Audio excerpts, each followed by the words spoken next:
What is anarchism? Anarchism is the political doctrine that advocates for stateless and independent societies based on voluntary institutions.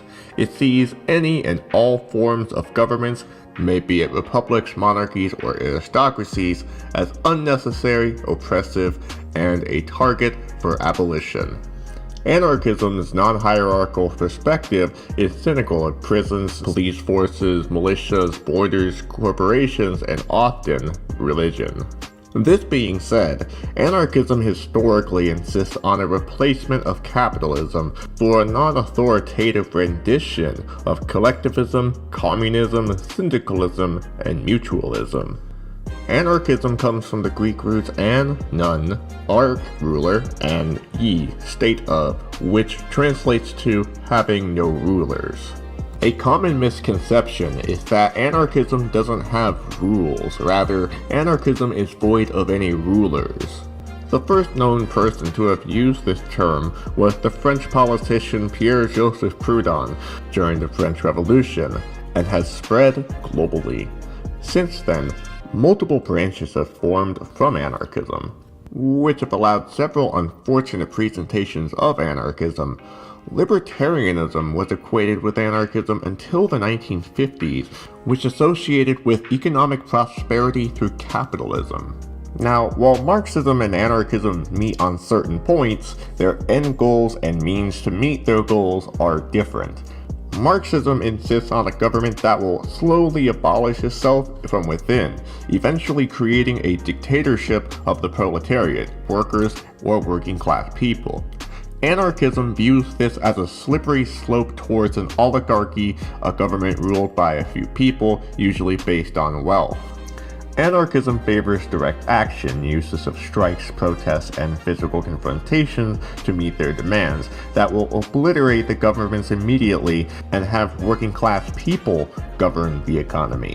Founder of Marxism Karl Marx and founder of collectivist anarchism Mikhail Bakunin have had a strained conflict due to their disagreements over the role of the proletariats during the revolution. Many branches of anarchism exist today, but there are too many to list in one video. Here are the most popular branches. Anarcho-Communism advocates not only for the abolition of the state and capitalism, but also wage labor, the relationship between boss and worker in which the worker sells their work through a contract. This branch favors common ownership of the means of production, resources and tools in order to produce labor, and a gift economy, an economic system in which goods and services are given without any explicit reciprocation.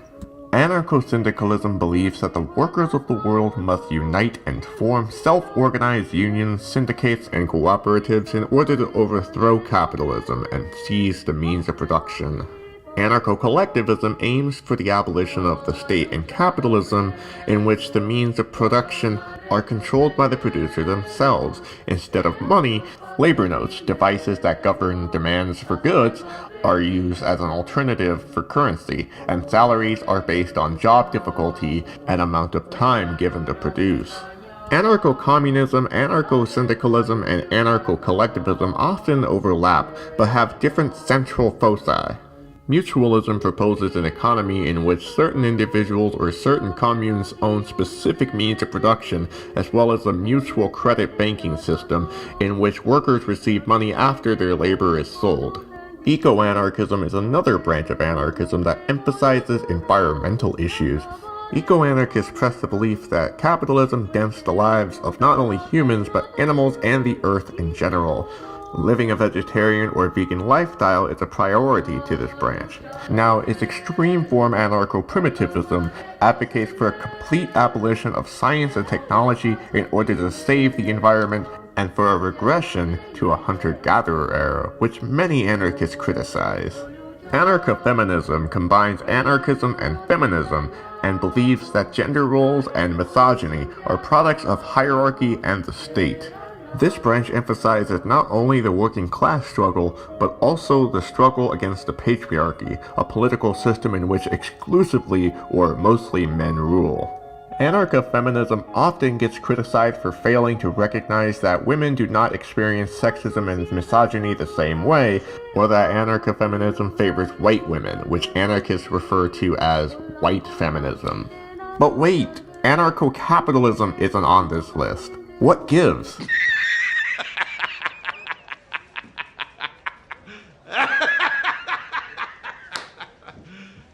You serious? Anarchists do not recognize anarcho-capitalism as a legitimate branch of anarchism, not even the founder Murray Rothbard himself. Many anarchists agree that anarcho-capitalism is a slippery slope towards creating an oligarchy and reinforcing a hierarchical class system, as well as achieve means through unethical methods such as child labor. Yeah. But you may say, if anarchism is so global, why am I only learning about white male anarchists? Although white men such as Kropotkin and Bakunin are often on the forefront to represent anarchism, modern anarchism has worked to make sure to be intersectional. Thanks to Kimberly Crenshaw, intersectionality is acknowledgement that different forms of oppression, i.e. sexism, racism, and classism, are overlapping, and consideration of how this interlinking affects the most marginalized people in society. Many anarchists of color have spoken up about their experiences as people of color living in capitalism or living through imperialism, such as Ba Jin, a Chinese anarchist who rallied the youth during the Japanese invasion. Noe Ito, a Japanese woman who defied her family and country by seeking education and translating Emma Goldman's writing. Lucy Parson, a woman born into chattel slavery, who later became one of the co-founders of the Industrial Workers of the World. Eliza Acuna, a teacher of Mexican origin who worked among the EZLN during the Mexican Revolution, published for the press, and fought against Mexico's militarized government. Ashanti Alston, a former member of the Black Panther Party. And Luisa Capetillo, a spiritual anarchist who led labor strikes in Puerto Rico. Can anarchism work in real life? There's no guarantee that it will. There's been many real-life examples of anarchism working, such as Free Territory in Ukraine, Revolutionary Catalonia in Spain, Paris Commune in France, Rebel Zapatista Autonomous Municipality in Mexico, and Freetown Christiana in Denmark. Only a handful of anarchist societies still exist today, but it's up to you to decide whether anarchism can work in real life, and that you put your effort into living the utopia every day. Thank you for watching. Please give a huge shout out to Karla Lopez for writing the script to this video. If you want to see more videos like this, please hit the subscribe button for more, and please hit the thumbs up and share it with your friends. Here's an incomplete list of starter books for anarchism. The Conquest of Bread by Peter Kropotkin, God in the State by Mikhail Bakunin, Anarchism and Other Essays by Emma Goldman, Post-Scarcity Anarchism by Murray Bookchin, Freedom, Equality, and Solidarity by Lucy Parsons. Anyway, take care comrades, until next time.